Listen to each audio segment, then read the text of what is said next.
All right. Whew. Boy, I'm tired. What's up, man? This your boy L Boogie. Whew.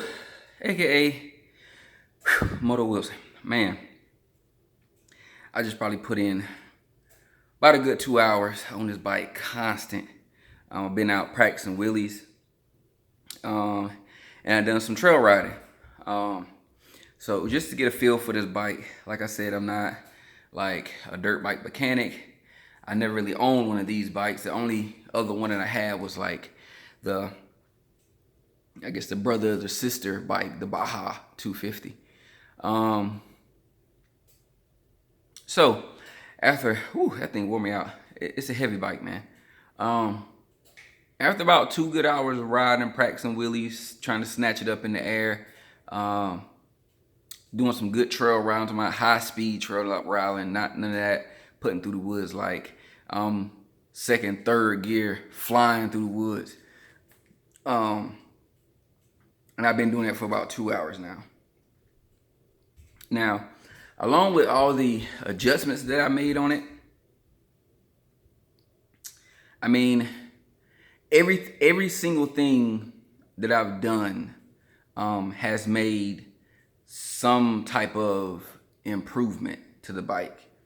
And I don't know if just because the bike is from the factory, the bike is garbage. They got it tuned way down. I mean, way down. No muscle. It's just from the factory. It just feels like a big turtle.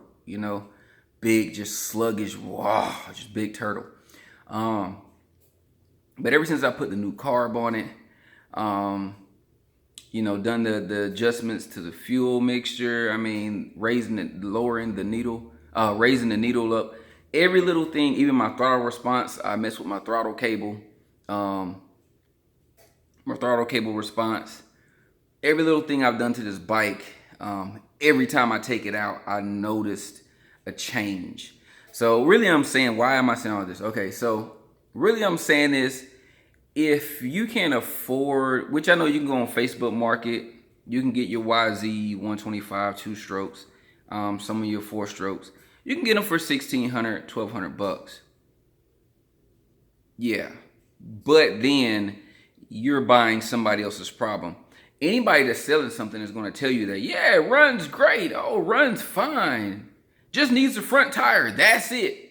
Then you get it home and you notice like some of the bolts are missing, and so the muffler's not exactly tight on it. Then you realize, oh, the float's stuck, or so you can take a chance and spend $1,200 on one of those bikes and probably put another 1,000 in it to get it back to where it's supposed to be. Or you can just grab you one of these. $1,400 if you buy it offline. I think it's like $1,400, $1,500 if you buy it offline. Buy it from a store, I think it's about $1,800. But you're talking about $1,800 for a brand new bike.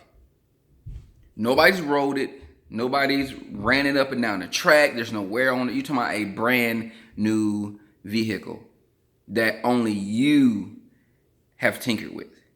So when you get it, I'd advise you to go through all the bolts, do all your standard maintenance checks on it, do everything, all right? Just like when you buy a new bike from the store. You go through it, you check all the bolts, make sure everything is to your settings. But I will say, if you don't want to have the money, you don't want to fix somebody else's problem, the Apollo 250 RX, I'm telling you, man, it's a wonderful bike. Like, I just rode this bike for 2 hours straight. I'm talking about, I just gave it. I tried to tear it up. Like I was doing the most to it, and it just took it. Just took it like a champ. I cannot lie.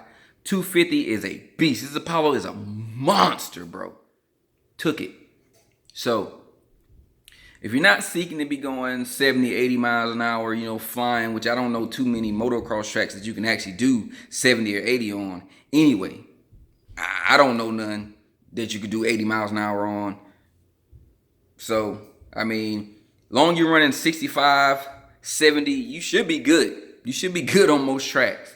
So what I would say is, yeah, you could spend the money, $1,400 to $1,800 on a brand new bike.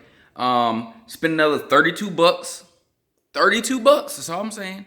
Another $32 getting a Mikuni carburetor. Comes with everything you need. Came with the extra, depending on if you have the 125 or you have the 250. It comes with the adapter if you have the 125, the little elbow. Comes with gasket screws. Come with everything you need. All right, so that's 32 bucks right there. Boom. So let's say you spent 1,500. We're 1,532. Then, you know, I paid $3 for the fuel mixture screw. That's a little upgrade to make it easier for you. And then you throw in another, I think it's $6 on eBay for a 110 jet. That's the next step I got to do. I got to put the 110 jet in. So you spend another, $6 on a 110 jet to put in there. I'm telling you what to do to get this bike running right. Like, listen to what I'm saying. Mikuni carburetor. Unless you want to go with the nib, you can go with the nib as well. But on the low side, Mikuni carburetor. Okay. Upgraded fuel mixture screw. Upgraded air mixture screw. That doesn't have anything to do with the performance of the bike, but it makes it way easier to tune the bike. You can get it more precise, more easy, because when you get up in there with that little flat head and you're trying to get under there and trying not to burn your hand, you can't tune it how it's supposed to be tuned. So I would advise those two upgrades to that carburetor.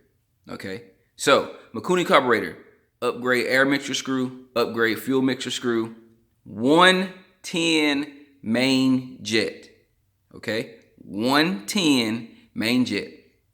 That is the recipe for the Mikuni carburetor. Okay, 110 main jet. Go in, raise your needle to the highest one. Put it all the way on the last ring. Okay, on the last ring, not the ring before it. On the last ring. Okay, raise your needle as high as it can go. 110 main jet. Upgrade your fuel mixture screw, upgrade your air mixture screw. That is the recipe. That's the recipe. Now you got to tweak it, put your salt, put your pepper in it to get it to ride how you want to ride. Like me, I'm not really worried about going super fast. I want that whole shot.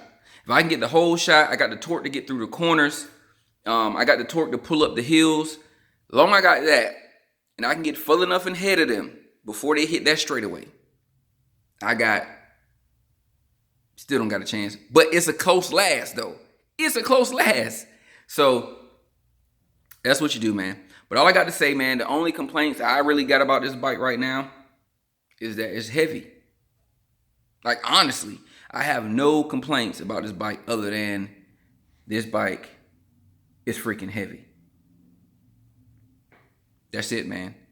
The Apollo 250. Listen to me. Listen to me. Listen to me. Your boy Moto Wilson is telling you the Apollo 250 RX is a great bike. Especially, I'm going to say for beginners, intermediates, and pros. You know what I'm saying? Because if you're a pro, you know how to tune it. And you can tune it to ride how you want it to ride. Yeah, it's a little less compression, but you can kind of manipulate that through your valves and your gearing. So it's a lot of things you can do to get this bike to ride freaking great. So if you don't have a lot of money, you want a brand new bike, nothing nobody else is wrecked, nobody else is jumped and torn and ripped and revved and over revved and blew up and rebuilt and they don't know how to rebuild, and you get it and it ping ping pow and it's gone. If you don't want that, go ahead, take your little $1,500, $2,000, go buy you one, Apollo 250. Now, the next bike I'm looking for is another brand of Apollo, which is called the Moto 250 RX, which is still an Apollo bike, or, well, don't let me say that. It's like an Apollo bike. It's another Chinese bike. It's a Moto. Beautiful bike. Look it up. Moto RX 250. It's a beautiful bike. I'm working on that one, okay? But right now, we're focusing on the Apollo 250 RX. So, that's all I got to say about that. I've been ripping and ramming. That's my... And let me tell you, this is... Okay, look. I'm doing this on my little phone. I got to get a GoPro. As soon as I get a GoPro, set up my helmet, y'all have some real good footage of me riding, me doing things, instead of me just talking to you like a commentary or something. So just give me a chance. Wait till I get my GoPro, and I promise you I got more videos. Like, subscribe, and stay tuned. All right. Peace is love. Remember that. Deuces.